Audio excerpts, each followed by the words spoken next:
عمر سید ملک خاتون بانوی ری و مادر بزرگوار امیر مجدالدوله پاینده باد.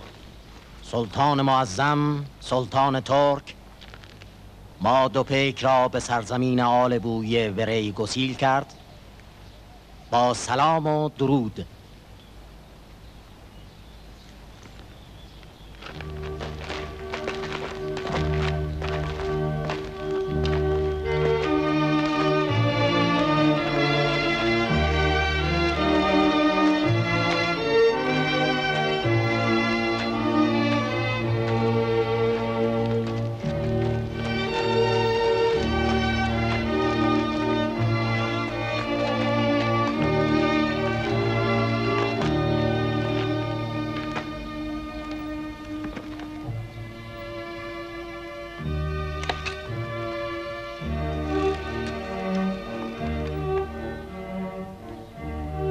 دیهیم برای کیست؟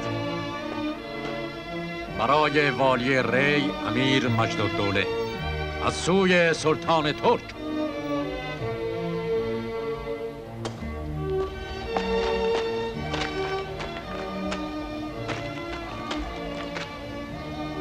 برای اهدای آن چرا تقاضای دیدار مرا کردید؟ بانو، عمری در خدمت سلطان معظم سلطان ترک بودم. چندان جوان و خام نیستم که ندانم امیر نوباوه است و امور حکومت به دست بانوی ری می‌گذرد. سلطان دو مطلب پیغام داده است که پاسخ هیچ یک جز از جانب بانوی ری شایسته نیست.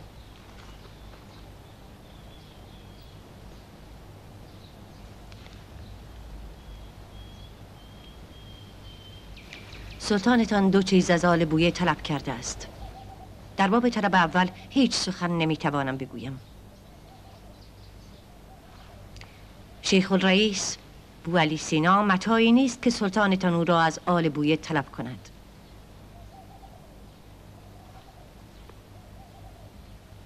حکیم اگر خود صلاح بدانند همراه شما می آیند. ولی او سماجت دارد که نیاید. برایم خبری بسیار خوش است. اگر حکیم نیت کند منت گذارد تا پایان عمر در ری میماند. مجدالدوله نیز حضور او را مغتنم می شمارد. اما در باب طلب دوم، چنانچه سلطان محمود قصد بغداد و دیدار خلیفه را دارد و قصد عبور از ری، مقدمش را گرامی می داریم، مشروط به یک شرط. آن شرط همراه داشتن حداکثر 500 سپاهی است، نه یک نفر بیش. سلطان وقتی که به شکار می رود 10 برابر بیش از این کماندار با خود می برد. با کدامتان باید سخن بگویم؟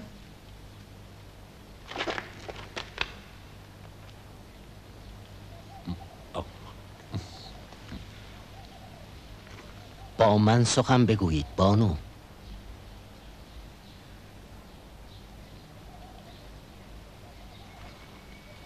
ری محل شکار نیست. آیا عهدی است که راه را بر سلطان معظم سلطان ترک ببندند؟ ری سرزمین دوستداران اهل بیت است، نه دشمنان آنان.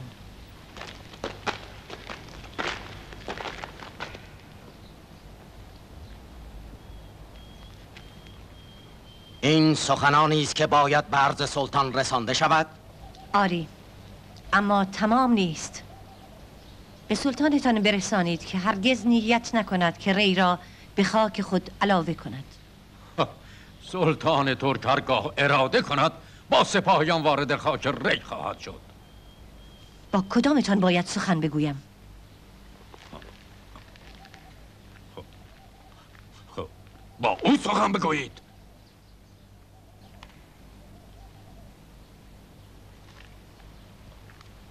هرگاه بانو و امیر مجدالدوله صلاح بدانند.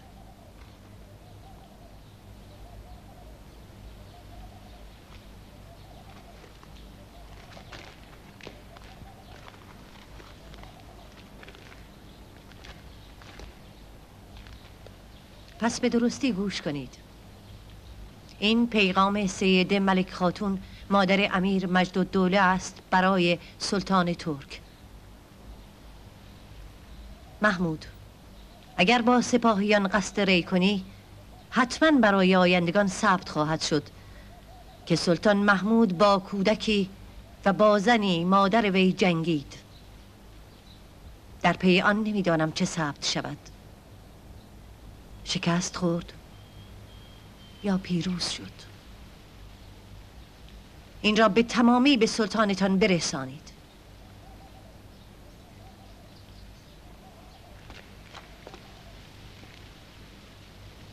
ولی بانو، سلطان ما قصد جنگ ندارد.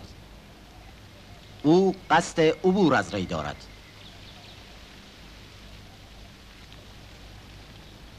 با سپاهیانی بیش از 500 تن حق عبور ندارد.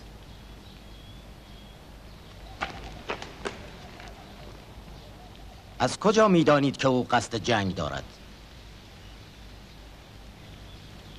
خونریزی بهائم از روی قصد و شعور نیست.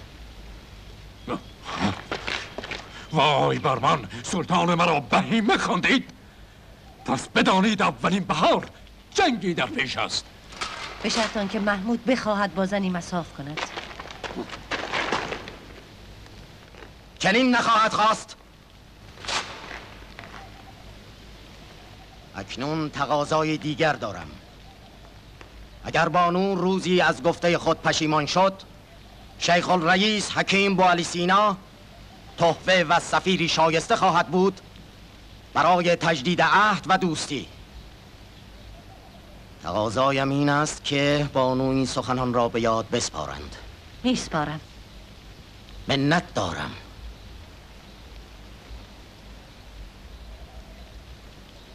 منت دارم.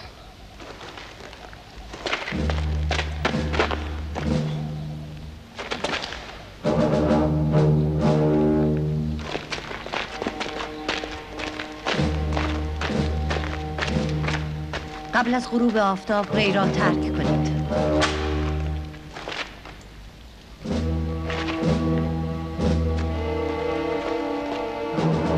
بمانید. تحفه محمود را به خود او عودت بدید. بیاورش.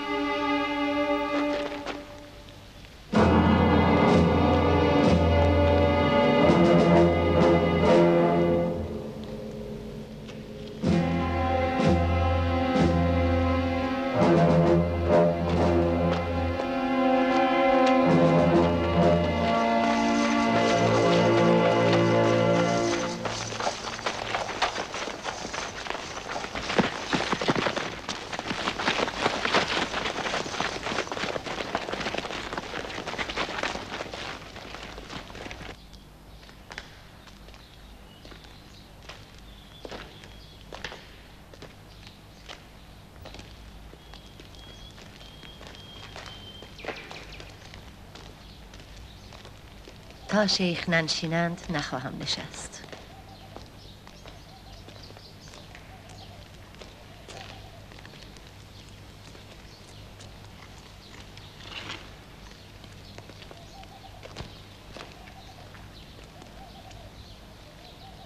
چه باید بکنم تا حکیم نزد آل بویه بمانند؟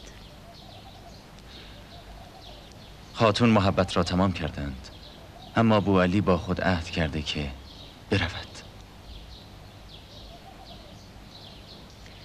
اگر حکیم در اندیشه حمله محمود به شهر ری است،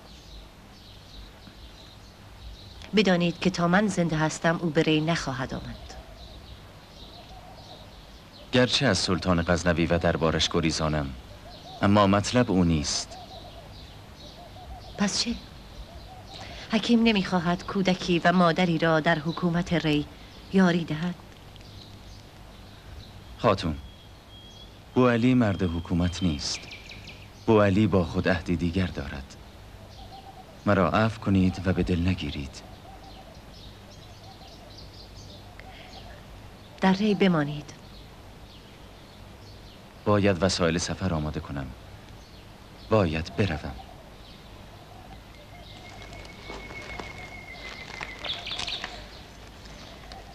تا آنجا که میدانم هنوز حکیم همسری اختیار نکردند.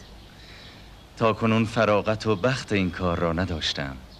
آل بویه دختران جوان و شایسته بسیار دارد. چندان جوان نیستم که دختری جوان را برای همسری اختیار کنم. اگر صلاح بدانید و چندی در ری بمانید، آنان را برای دیدار می آورم تا یکی را انتخاب کنید.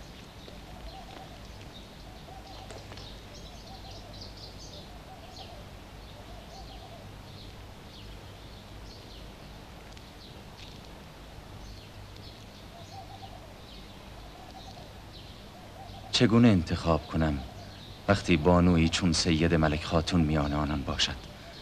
اما خاتون، بوعلی قصد ماندن در ری را ندارد.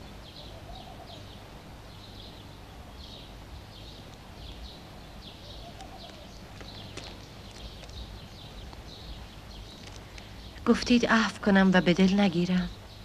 جز نکویی ندیدم که عفو کنم، اما به دل میگیرم. چند هفته در ری میمانید؟ به هفته نمیرسد خاتون. چند روز؟ فردا صبح همراه جوزجانی هم سفرم میروم. رساله ای می نگارم که باید تا فردا صبح تمام شود. بوعلی عمر طولانی ندارد. پوزش میطلبم. پوزش میطلبم.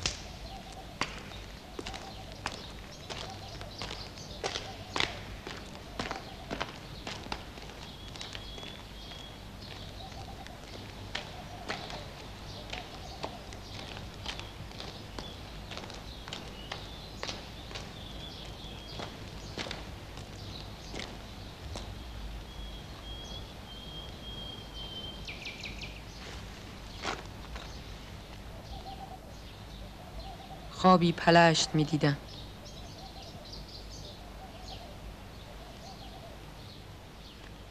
فرستادگان سلطان غزنه کجا رفتند؟ به امیر کرنش کردند و رفتند. کجا رفتند؟ به غزنه. تا قبل از غروب آفتاب ری را ترک خواهند کرد.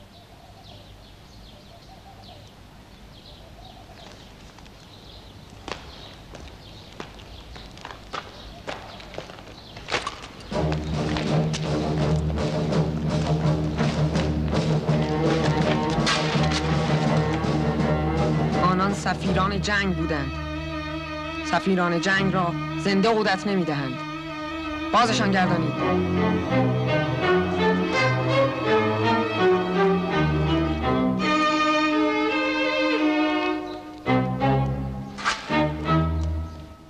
دستورات امیر را شنیدید.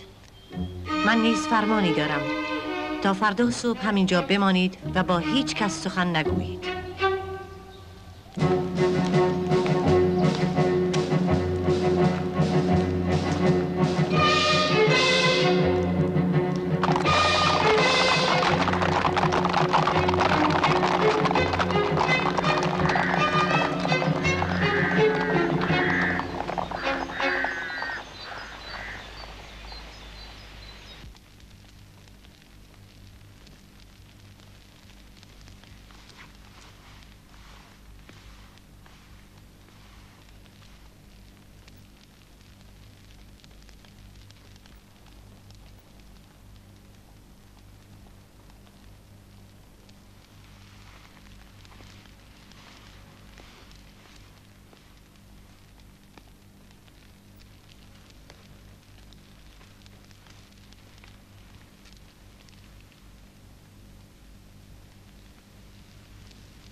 حکیم به دعا مشغول است. شما کیستید؟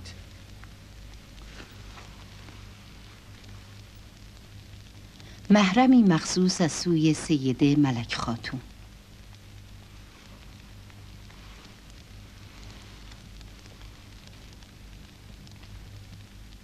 که سلام داد و یک پیغام.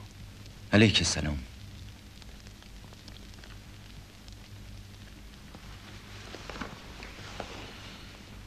پیغام چیست؟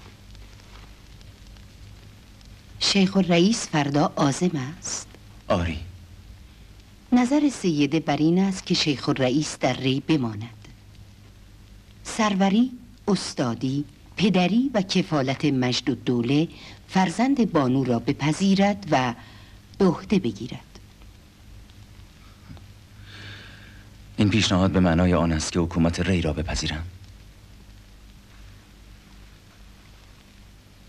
آری.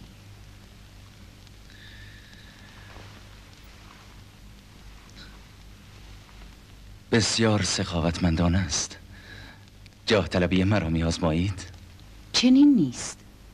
در این سخن به بانویم سوگند صداقت و صراحت توأم شده.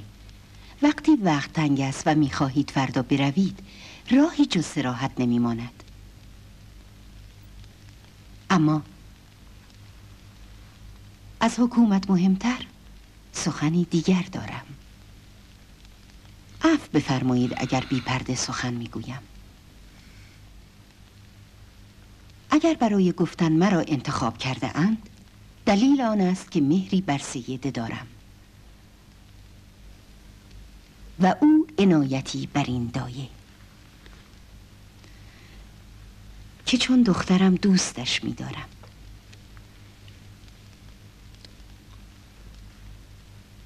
اما تا حکیم با زبان خود اجازه ندهند نمیگویم. بگویید. بیانتان در من ترس و اشتیاق به شنیدن پدید آورده. پرسشی دارم. بگویید. اعتماد سیده با من است. آیا حکیم نیز مرا محرم می‌دانند؟ میدانم. اگر بپذیرید که شوی سیده بانوی ری این پیغام خاتون است؟ این سخن من است و رأی من به وصلت حکیم و بانو. بانو از رأی شما مطلع است؟ تمام شب را در این باب با او سخن گفتم. پذیرفتند؟ پذیرفتند که به دیدارتان آمدم. حکیم میپذیرند؟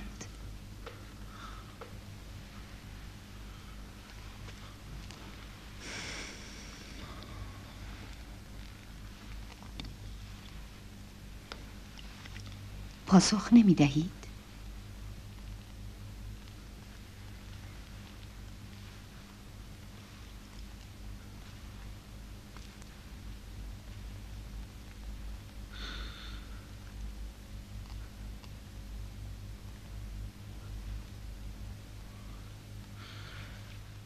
اگر نپذیرم چه؟ دلی را شکسته اید و این شکستن جز در همان دل و دل من و حکیم جایی ثبت نخواهد شد. وای بر من. قصد شکستن ندارم.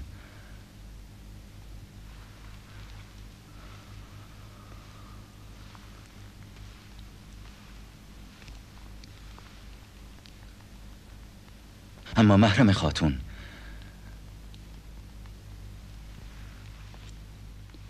بوعلی مرد مخاطره نیست. بوعلی آسایش و فراغت می طلبد. در ری نه من فراغت خواهم داشت نه بانویت. به صراحت گفتید، پس صراحت می طلبید. به تو اعتراف می کنم که دل من نیز با اوست.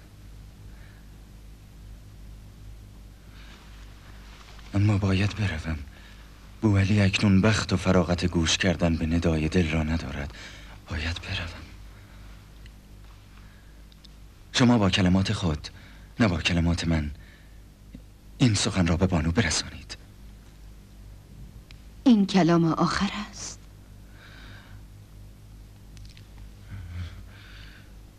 سخن آخر را میگویم. شما این سخنان را با کلمات من به بانویتان برسانید. همسر من باید حکومت را رها کند و همراه من بیاید. کجا می روید؟ برای حکومت نمی روم.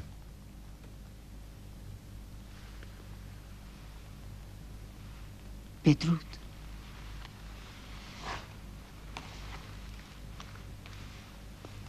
بدرود.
حکیم هنوز در نیت ترک ری باقی است؟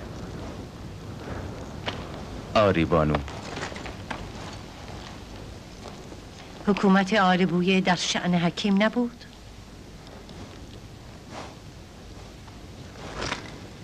بوعلی عمر طولانی ندارد.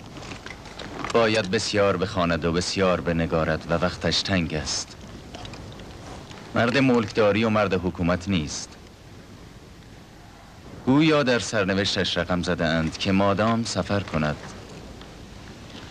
از خطر می گریزد که بوعلی مرد خطر کردن هم نیست.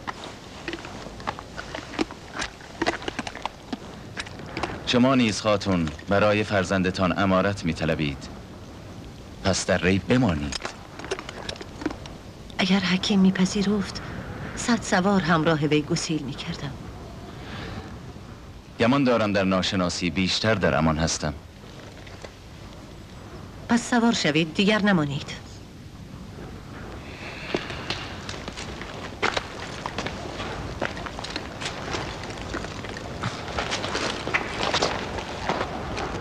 بدرود بانو.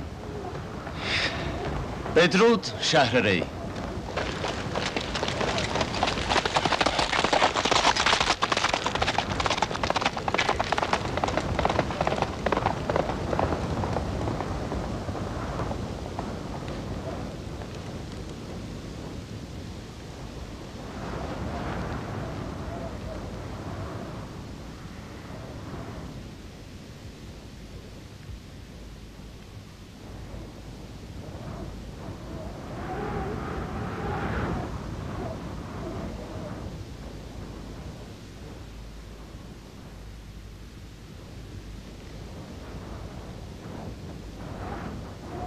بدرود.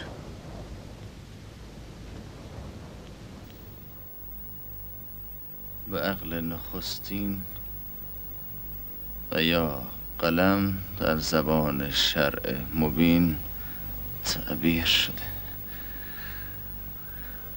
اکنون یک بار بخوان تا بشنوم.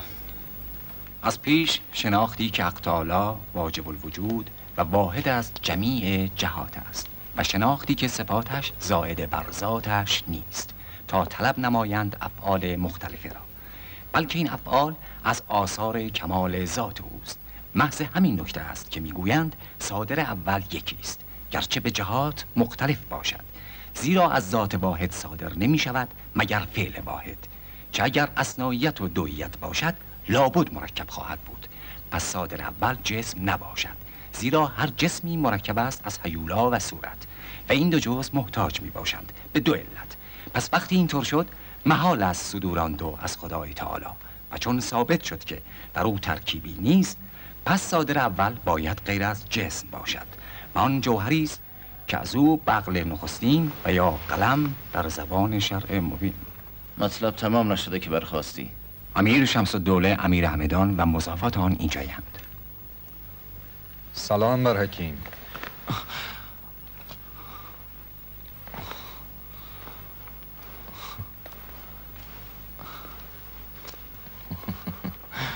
علیک السلام. پیش از نماز به نگارش مشغول شدید. میاندیشیدم صبح است. فراش وقت نماز را به ما نگفت. هنوز به نماز مانده. اکنون 3 شبانه روز است که از این خلوت خارج نشده اید. وقت تنگ است و عمر کوتاه. مدتی است که بیماری قلنج بر من عارض شده است. ولی حکیم قلنج مرا معالجت کردند. شفایت را طلبیدم و بی پاسخ نگذاشت. حکیم برای خود معالجت نمی طلبند؟ می طلبم. مطلب چیست؟ امیر دستور می دادند، من به دیدارشان می آمدم. چه می شود کرد؟ ما وزیری برگزیدیم که باید خود به دیدارش بیاییم. امیر، بوعلی برای خواندن و نگاشتن آفریده شده، نه برای وزارت. خوردن دارویی را که برای سلامت من تجویز کردید فراموش نکنید. فراموش نمی کنم. فراموش نمی کنم. مطلب چیست؟ به رأی تو ما 1 سال خراج را به رعایا بخشیدیم. روستاها آبادان شد، اما خزاین تویی گردید. امیر، من که گفتم بوعلی برای وزارت آفریده نشده. اکنون گره کوری بسته شده که فقط به دست تو گشاده می شود. تا آن گشادگی باید نگارش را تعطیل کنید. آن چه گره است؟ جز در نهان با تو نخواهم گفت.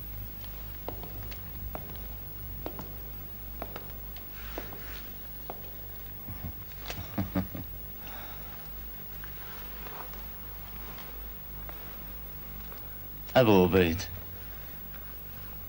نگارش بسیار تو را فرسوده. همدان ییلاقات مصفا بسیار دارد. چند روزی به ییلاق برو، من هم چند روزی نگارش را تعطیل خواهم کرد تا وزارت کنم.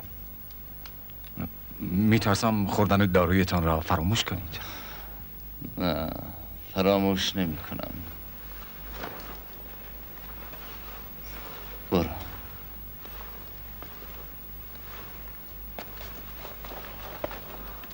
بدرود. بدرود جوزه جانی، بدرود.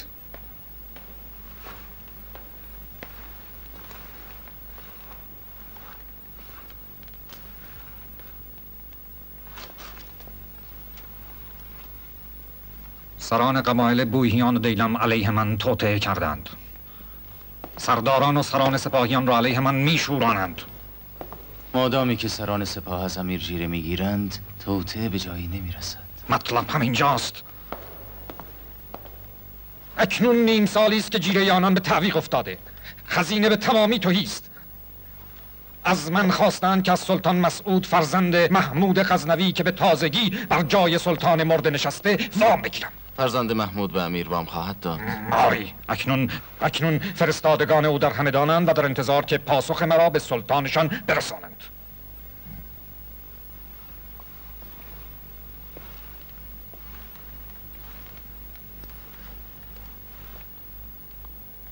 پرسش چیست که پاسخ می‌طلبند؟ میخواهند بدانند که آیا من مرا طلب کردند؟ آری. میخواهند بدانند که من شیخ الرئیس را تحت الحفظ به دربار ترکان گسیل میکنم.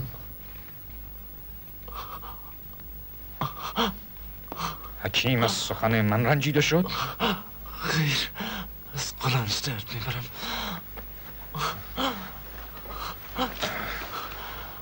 از این بیماری نخواهم رست.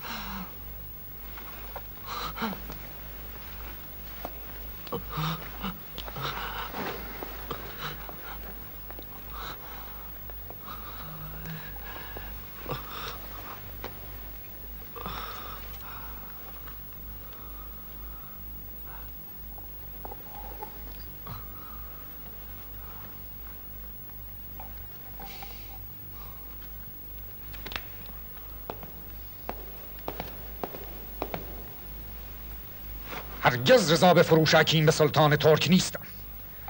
ننگ بر من اگر چنین کنم، شرم بر من باد اگر حکیم را به دربان ترکان بفروشم. حکیم به من پناه آوردند. پس آسوده باشید، شمس الدوله چنین نخواهد کرد. آسوده باشید.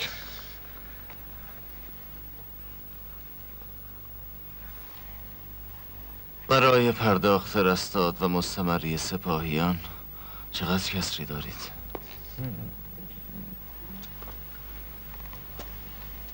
پنج، لااقل 7,000 دینار. این مبلغ تاوان من است. گویا چنین است. اگر توطئه موفق باشد مرا از حکومت خلع می‌کنند و تو را می‌فروشند. تا وقتی من هستم در امانی فرستادگان مسعود را از همدان میرانم. آری میرانم.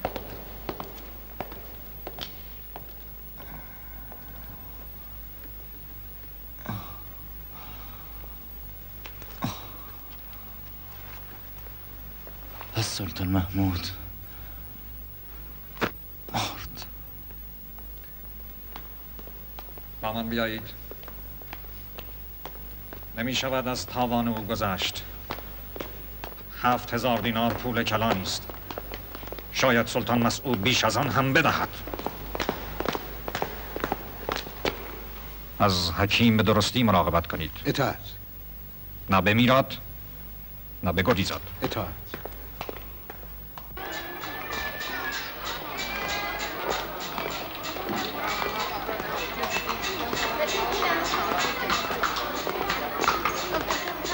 سلام علیکم. السلام. 6 سال است که تو را ندیده بودم. سفری دور و دراز داشتم. از شام میایم و بغداد و از آنجا بست گرگان و ابیورد و نسا. و اگر خدا بخواهد از آنجا قصد زادگاهم بخارا و خرمیسن را دارم. شطور این بار چند داری؟ 70. خدا نگه دارد و بیفزاید. خب چه آورده ای؟ این بار بیشتر مس، اما برای فروش در همدان نیست. شنیدم بازرگانان ری کالا را به قیمت میخرند. محمود برادر، ما همدانیان نیز کالا را به قیمت میخریم. به قیمت همدان، نه به قیمت ری. آری، به قیمت همدان. من ری سبکتر است.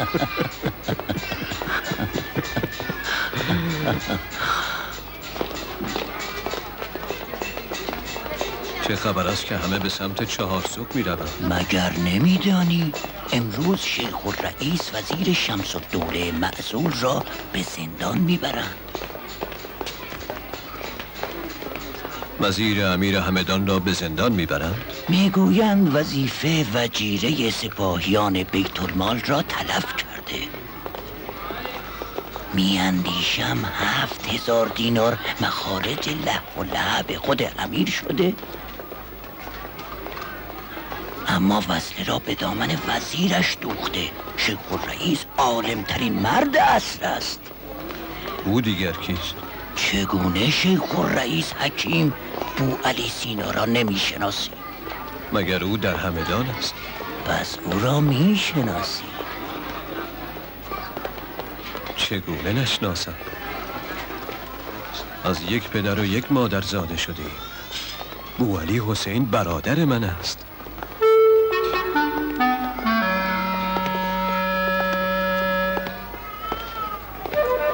همه از آن سو می آیند. اکنون به چهارسوق برویم. برای چه او را به زندان می برند؟ میخواهند زنده نگه دارندش که فرستادگان سلطان محمود غزنوی برای تحویلش بیایند با 7000 دینار تاوان. بسیار خوب، در دم برویم.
حسین برادرم از من 3 سال بزرگتر است. سال هاست برادرم را ندیدم. امروز باید او را در بند بود. پس از همکنون در پی مشتری باش برای کالای من. پس کالا را در همدان می فروشی؟ هم کالا، هم شتران و هم اسبانم. چه شد که دیگر قصد ری نداری؟ آنکه نیت دیدارش داشتم خود به همدان آمد.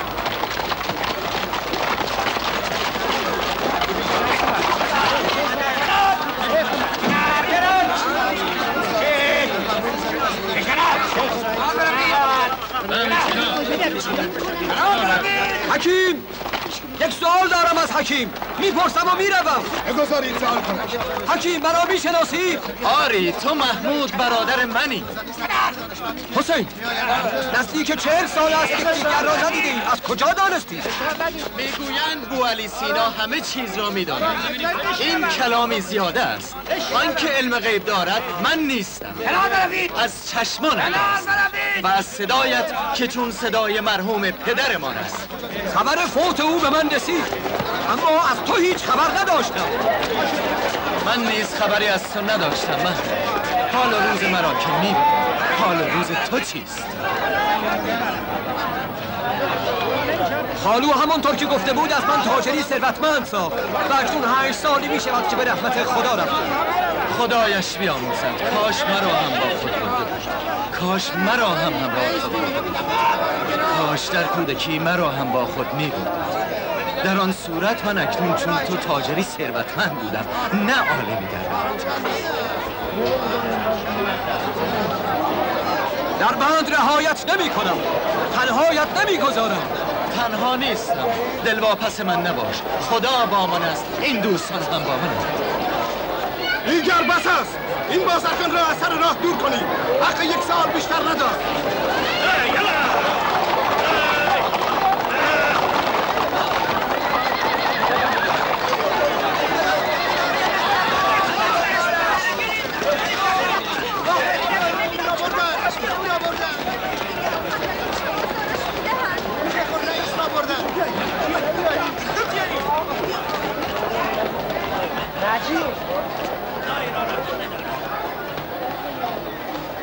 باید از همشهریانت وام بسیار بگیرم.